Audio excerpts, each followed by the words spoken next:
आमे ध्वनि पढ़िबा कोन पढ़िबा ध्वनि ध्वनि कोठु ध्वनि आसुची वॉइस सुनिछ हारमोनियम तबला ढोलक बेंजो आउ साउंड बॉक्स डीजे नाचु जो नुई कि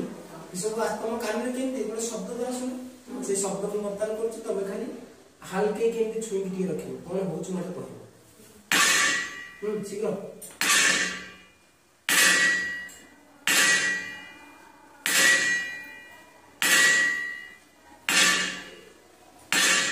एथि कोन जानले हमें ना गोटे वस्तु को हमें आघात करछि मु आघात कला पर से किछि समय कंपुछि थरुछि कि नहीं हाथ रे थरला बळे जणा पड़ले नहीं से जो कंपित वस्तु रो ध्वनि सृष्टि एटा कंपिबा जो थरिबा द्वारा ध्वनि सृष्टि क्लियर जो साउंड हम कान रे सुनाई देला हम जानले कोन जे वस्तु रो ए ध्वनिटी बाहर ए विषय आज हमें डिटेल्स जानबा तो कंपित वस्तु